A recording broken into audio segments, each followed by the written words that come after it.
Chairman Peoples Party Bilawal Bhutto Zardari तकरीब से खिताब कर रहे हैं। उनका मेहनत, वजीर आजम साहब का मेहनत, उनका पूरा टीम का मेहनत,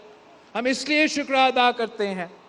कि ये मेहनत जारी है। ना सिर्फ इसलिए कि हम अमन पसंद लोग हैं, हम जंग के खिलाफ तारीखी तौर पे पाकिस्तान पीपल्स पार्टी जंग के खिलाफ रही है,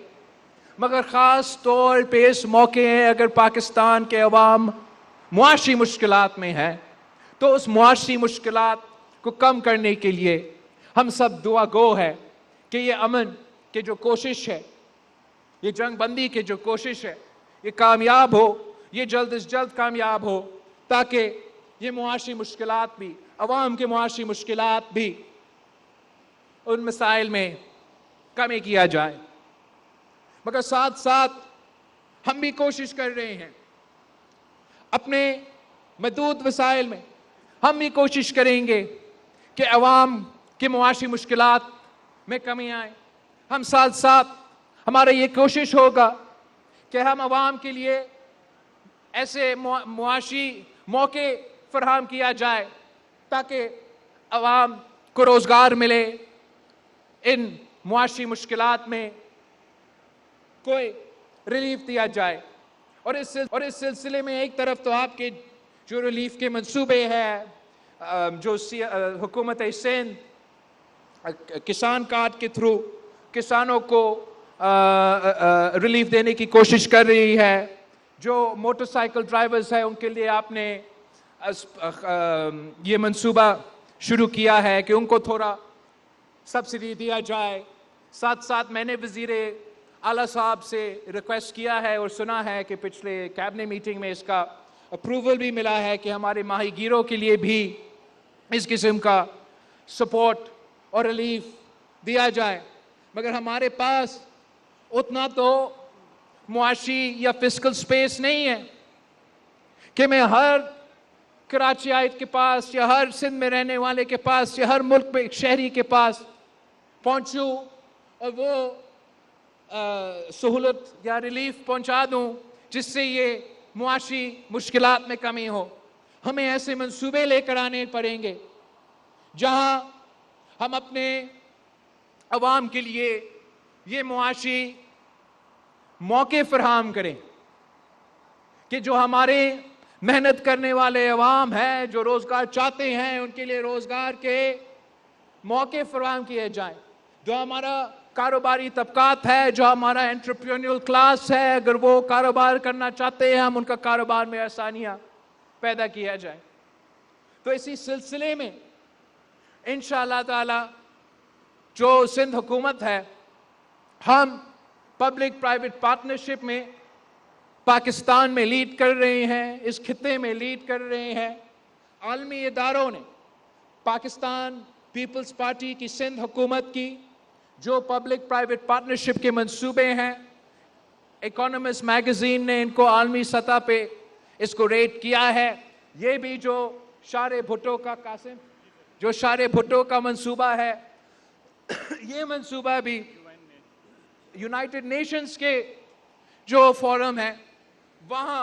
3-4 जो सिंध के पब्लिक प्राइवेट पार्टनरशिप के मंसूबे हैं उनका आलमी सतह का रिकग्निशन मिला है और उनमें से एक आपका ये शारे भुट्टो है। तो हमें मालूम है तो चाहे शारे भुट्टो हो, चाहे थरकोल हो, चाहे झिर्ग मुल्कियात ब्रिज हो, या थट्टा सचावल ब्रिज हो, या जो भी आपका पब्लिक प्राइवेट पार्टनरशिप का मंसूबा है, हमने अब ये साबित कर दिया है कि पाकिस्तान पीपल्स पार्टी ये काम कर सकती है, डिलीवर कर सकती है और आलमी सतह का डिलीवरी करवा सकती है। तो हम इंशाअल्लाह ताला अब हम पब्लिक प्राइवेट पार्टनरशिप के थ्रू इस सूबे में और इस शहर में ऐसे मंसूबे लेकर आएंगे जिससे मुआशी एक्टिविटी होगा, जिससे रोजगार के मौके पैदा होंगे, जिससे हमारा कारोबारी तबकों को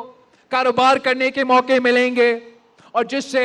इस शहर के अवाम के लिए, इस सूबे के अवाम के लिए और इस मुल्क के अवाम के लिए ऐसे मौके फराहम किया जाए। इनमें से एक इंशाअल्लाह ताला मंसूबा ऐसे होगा कि हम कराची के जो हमारा कोस्ट है, कराची कोस्ट पे हम इंशाअल्लाह कराची कॉर्निश का मंसूबा शुरू करेंगे और हम पब्लिक प्राइवेट पार्टनरशिप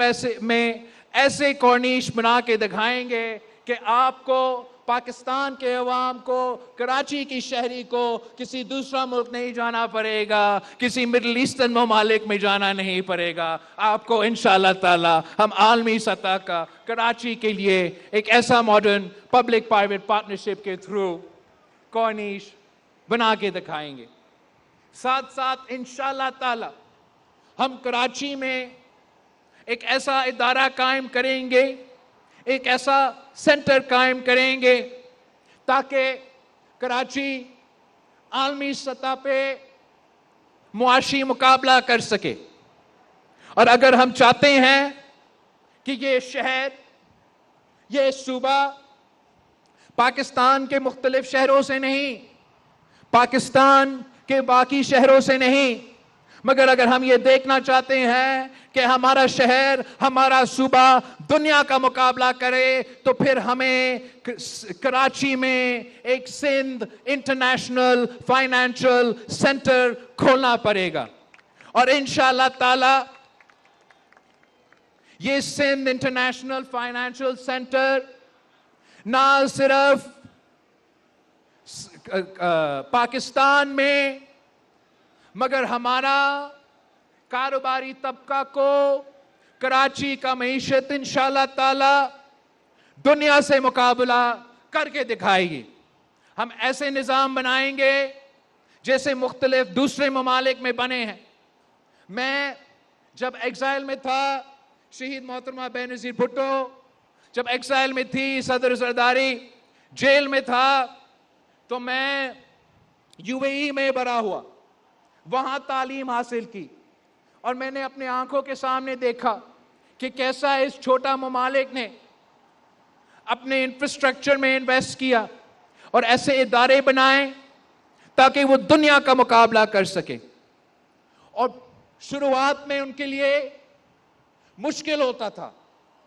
कि वो दुनिया को कैसे कायल करे कि आलमी इंटरनेशनल इंस्टीट्यूशंस उनके मुल्क में आके कारोबार करें। इसलिए दुनिया में यह खौफ था कि हम अगर इन अरब ममालिक में आके कारोबार करेंगे और हमारा कोई कारोबारी मसला बन जाता है, कोई डिस्प्यूट हो जाता है किसी लोकल के साथ या किसी शेख के साथ, तो हम उसी शेख के जजेस के सामने जाएंगे। हमारा क्या गारंटी है कि वो हमें आलमी सतह का इंसाफ मिलेगा। तो उन्होंने इसको इस तरीके से दुरुस्त किया कि इन्होंने यूएई ने दुबई में दुबई इंटरनेशनल फाइनेंशियल सेंटर कायम किया और वो दुबई इंटरनेशनल फाइनेंशियल सेंटर में इन्होंने इंसेंटिव्स दिए अपने कारोबारी तबका के लिए, आलमी कारोबारी कंपनीज के लिए कि आए हमारा मुल्क में आके टैक्स इंसेंटिव्स का फायदा ले, कम टैक्स होने का फायदा ले, आए इस अदारा में आप अपना बिजनेस खोलें।